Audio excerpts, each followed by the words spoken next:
What is the deal with jokes? A lot of jokes rely on incongruity to surprise the audience and get a laugh. It's about connecting two things that you wouldn't expect to see together that creates the humor. And when you frame it that way, it has a lot in common with innovation in general, creativity in general. It's about taking two things that haven't been together before and putting them together.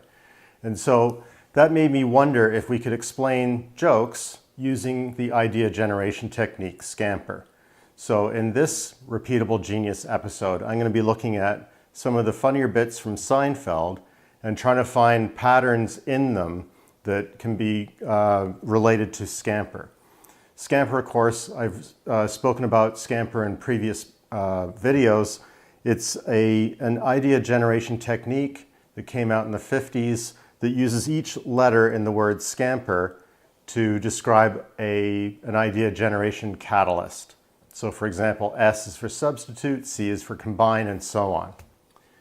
The final letter in the word SCAMPER is R, and that stands for reverse.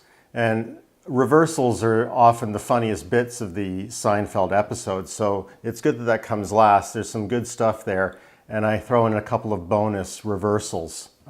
So wait until the end and you'll see that. So the first letter in the word SCAMPER is S, and S stands for substitute. My favorite example of substitution in Seinfeld is Festivus. Frank Costanza, George's dad, is fed up with the commercialization of Christmas and decides to substitute Christmas with his own invented holiday that he calls Festivus for the rest of us. It has traditions like the airing of grievances, and instead of a Christmas tree, there's an aluminum pole. In one of the scenes, Frank is describing to Kramer, another character on the show, the moment of inspiration behind Festivus. And what he said was, "Many Christmases ago, I went to buy a doll for my son. I reached for the last one they had, but so did another man. As I rained blows upon him, I realized there had to be a better way." Fun fact, that's actually the plot to Jingle All the Way, the Arnold Schwarzenegger Christmas classic. The second letter in the word SCAMPER is C, and C stands for combine. So the idea here is the question that C asks is, what two things can we combine to make a better product, or in this case, a better joke? So two characters in the Seinfeld show, Kramer and Newman, are complaining that they were at a baseball game and a professional baseball player by the name of Keith Hernandez spat on them. And they claim that the spit struck them in several locations. And Jerry Seinfeld challenged this narrative and said that it couldn't possibly have been a single loogie, as he called it, that struck them in so many different locations. And so he claimed that there had to be a second spitter. His delivery combines the absurdity of the story about the spit with a parody of a very similar scene from the Oliver Stone movie JFK. The letter A in SCAMPER is for adapt. It asks the question, can you look outside for something that is already working as an inspiration for what you want to do? In another episode, we have Frank Costanza, who develops an undergarment for men that he calls the manzier, which adapts the design of a woman's bra to lend support for men. This, of course, has comedic effect. It causes embarrassment to his son and horror to his wife. The letter M is for maximize or minimize or modify. A good example of maximize is the episode where Jerry finds himself dating what he calls man hands, which is an otherwise very attractive woman. There's always something for Jerry to find fault with. In this case, she just has enormous man hands. And so they show her at one point tearing into a lobster as they have dinner, or reaching out to his face and finding an eyelash on his face, and they show this huge meaty man hand with his eyelash on it. And so this is an example of taking something for comedic effect and really magnifying it or maximizing it. The P in SCAMPER is for put to another use. And Another way of saying put to another use is the callback. So it's the idea that something that happens or something that was seen in a previous scene winds up reappearing for comedic effect later on. A perfect example of this is in the episode called The Marine Biologist. In the early part of the episode, Kramer takes 600 golf balls that he found at a driving range, and he practices by hitting them into the ocean. Later, George is walking down the same beach with his girlfriend, and a crowd has gathered and has noticed a whale in distress. And so the call goes out, is there a marine biologist nearby? Now, George has been lying to his girlfriend and saying that he is a marine biologist. So she encourages him to go out there and save the whale. He does so, and he manages to successfully help this whale. And he later recounts the story in the diner to Elaine and George and Kramer. And he does it with a lot of gusto. It's a real sea story, the way he tells it. The sea was angry that day, my friend, like an old man trying to send back soup in a deli. And finally, he gets to the end of the story where he notices the obstruction. He reaches into the whale's blowhole and pulls out, sure enough, a Titleist golf ball, the same kind that Kramer was shooting into the ocean. So that's a callback. It's putting a joke that was there in the beginning to another use at the end. The letter E in Scamper is for eliminate.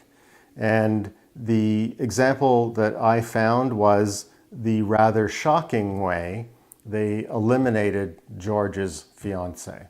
Jason Alexander is the actor who played George Costanza on Seinfeld. And I've seen him being interviewed, and he said that for whatever reason, he just didn't feel like he was being funny when he was in scenes with the woman cast to be his fiancée.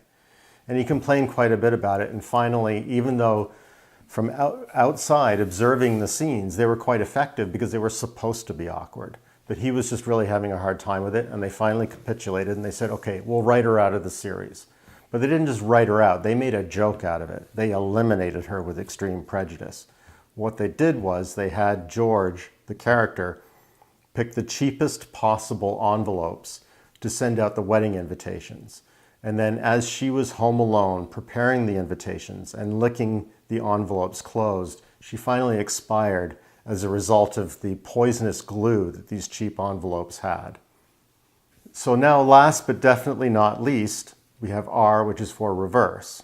What could be more of a perfect example of a reversal than The Opposite, the episode called The Opposite?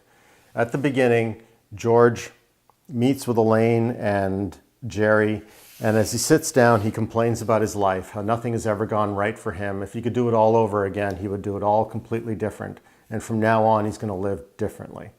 And so when they come to take his order in this diner, he says, I always have tuna on toast.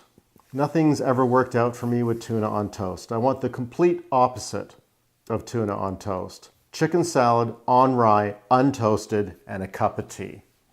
So as it happens, there's an attractive woman in the diner who placed an identical order, and that's enough for them to spark up a conversation with one another, and he actually winds up dating her. And this is the beginning of a reversal to his fortunes. So I told you I was saving the best for last. This is my favorite reversal from the whole series. So Jerry is dating a Romanian gymnast, but he's not really that into her. She doesn't seem that interesting. He can't really enjoy his conversations with her, so he's thinking of breaking up with her. But Kramer says, oh no, if you've never, been to bed with a gymnast, you haven't lived. It's the height of ecstasy. So Jerry decides to stick with it. And sure enough, they do go to bed. And Jerry later says to Elaine that he wasn't really impressed. It wasn't as amazing as he was led to believe. And so Elaine says, well, you've gone to bed with her now. You can't just break up with her right away. You have to give it a little time. You have to put some time in. And then the reversal at the end is that she breaks up with him. She says, in Romania, we speak of a man who is so virile that he can bring women to a height of ecstasy they never imagined or dared dream of. They call this man the comedian. And she goes, "You may tell jokes, Mr. Jerry Seinfeld, but you are no comedian," which I think is just, I think it's a beautiful joke because, you know, it plays on this idea of a cliche that we have about gymnasts, and then the absurdity of Romanians having this cliche about comedians and the way that she winds up breaking up with him. I love that joke. So I'll leave you with one final little reversal. In researching this video, I found a YouTube video about Jerry Seinfeld. I'll put a link in the show notes. That was done by the New York Times, asking him, how do you write a joke? I didn't come away knowing exactly how Jerry Seinfeld writes his jokes, but there was an interesting little back and forth at the end where he talks about how, you know, he might spend 2 years writing a joke about Pop-Tarts. And he's fine with that. That's what people want him to do. They want him to waste a lot of time so that he can tell jokes and waste theirs. And so he does a nice little reversal because he says that at the New York Times, they spend an appropriate amount of time on a worthwhile subject, but he does the complete opposite. So even when he's describing his jokes, he winds up doing a little reversal. And I thought that was a nice little ending to the whole idea. So what is the point of all of this? Scamper is a great tool for getting past innovator's block. If you're looking at a blank sheet of paper, it's hard to know what to create from scratch. The fact that Scamper can be used to describe some of the genius moves by Tesla, by SpaceX, to produce different varieties of candy, and also to come up with jokes, shows the flexibility of the method. It doesn't matter what industry you're in, what trouble you're facing. It's not the only tool by any stretch, but it's a great way to start looking for new ideas that can help you find a solution. I hope you enjoyed this video. If you did, please click like and subscribe. I'm going to do another one every week.